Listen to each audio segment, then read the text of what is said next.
سیدنا خالد ابن ولید رضی اللہ تعالیٰ عنہ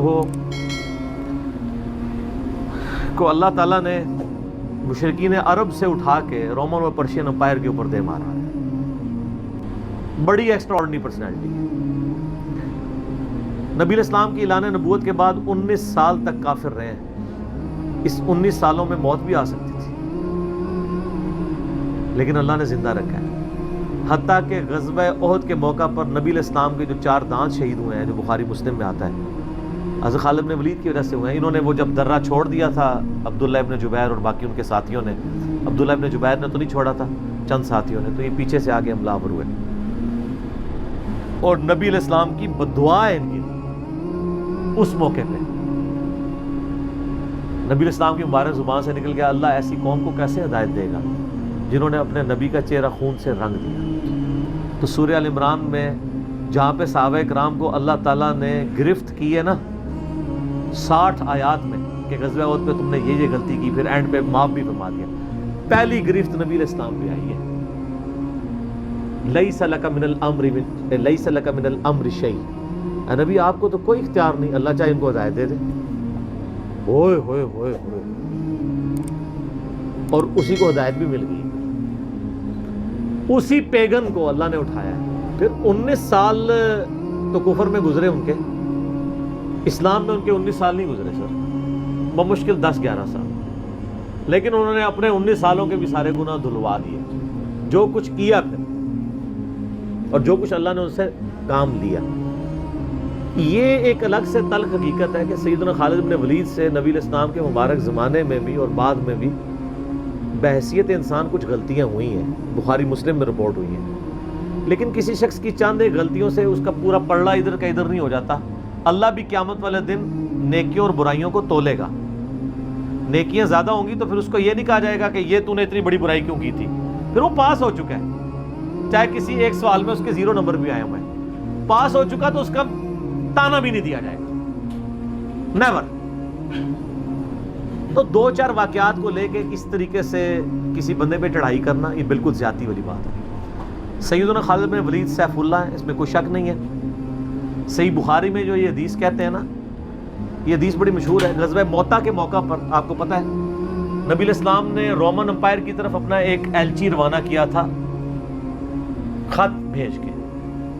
اس ایلچی کو قتل کر دیا گیا تھا اور اس وقت ایلچی کا قتل اعلان جنگ ہوتا تھا. تو نبی علیہ السلام نے ایک لشکر روانہ کیا زید بن حارثہ کی قیادت میں. نبی علیہ السلام کے منہ بولا بیٹا جس کا نام قرآن میں، واحد صحابی جس کا نام قرآن میں زید. لیکن ساتھ ہی آپ نے فرمایا، صحیح بخاری میں الفاظ ہیں کہ اگر زید فوت ہو جائے، ٹھیک ہے، مسند احمد میں ڈیٹیل موجود ہے انہی الفاظ کے ساتھ کہ زید فوت ہو جائے تو جعفر کو اپنا امیر بنا لینا. جعفر فوت ہو جائے، شہید ہو جائے تو پھر عبداللہ بن رواحہ کو بنا لینا. اگر وہ بھی شہید ہو جائے پھر تو اپنی مرضی سے کسی کو امیر چن لینا. یہ مسند احمد میں. بخاری میں الفاظ ہیں کہ صحابہ کرام کہتے ہیں نبی علیہ السلام مدینہ شریف میں تھے اور آپ علیہ السلام کی آنکھوں سے مسلسل آنسو رواں تھے اور آپ نے کہا کہ میرے زید کو شہید کر دیا.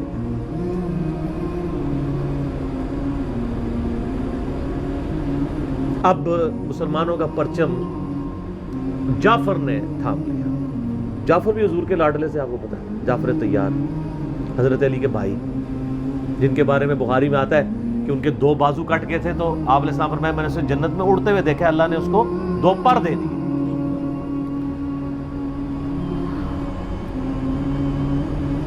نجاشی کے دربار میں انہوں نے ہی، آپ کو پتہ ہے، سورہ مریم پڑھی تھی.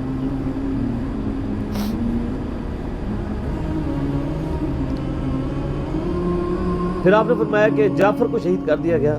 اب عبداللہ ابن رواحہ نے پرچم تھام لیا. پھر آپ نے فرمایا اسے بھی شہید کر دیا گیا. پھر آپ نے فرمایا اب اللہ کی تلواروں میں سے ایک تلوار کو مسلمانوں نے اپنا امیر چن لیا اور میں اللہ سے امید کرتا ہوں اللہ تعالیٰ اس کے ہاتھ پہ فتح دے گا اور فتح ہو بھی گئی. یہ بخاری کی جو حدیث ہے نا، اس کے اوپر امام بخاری نے باب باندھا ہے مناقب خالد ابن ولید. حالانکہ اس میں خالد ابن ولید کا نام نہیں تھا، لیکن اس حدیث کے اوپر باب کیا باندھا؟ خالد ابن ولید، کیونکہ وہ سیف اللہ وہ تھے. سیوف من سیف من سیوف اللہ، اللہ کی تلواروں میں سے ایک تلوار کے ہاتھ میں جھنڈا آ گیا، اللہ تعالیٰ فتح دے دے گا، فتح ہو گئی۔ اس کے 3-4 طریقے بخاری میں، باقی طریق کے اندر نا خالد بن ولید کا نام بھی موجود ہے کہ خالد بن ولید کے ہاتھ میں اب پرچم آ گیا، اللہ نے فتح دے دی۔ اچھا، اور وہ فتح یہ ہوئی کہ بہت بڑا لشکر سامنے سے آ گیا تھا، حضرت خالد بن ولید اپنے لشکر کو بچا کے واپس لے آئے۔ ایک غزوہ موتا تھا، اور صحیح بخاری میں آتا ہے کہ 9 تلواریں حضرت خالد کے ہاتھ میں ٹوٹی تھیں اس دن، 9 تلواریں اس جنگ کے اندر۔ واپس آ گئے، پھر بعد میں خیر وہ ایک رومن امپائر والا پھر یرموک پہ جا کے کنکلوژن ہوئی نا۔ یہاں پہ بخاری میں الفاظ ایک طریق میں خالد بن ولید ہیں، دوسری میں سیف اللہ، اور امام بخاری نے باب بھی باندھ دیا تو سیف اللہ ثابت ہو گیا۔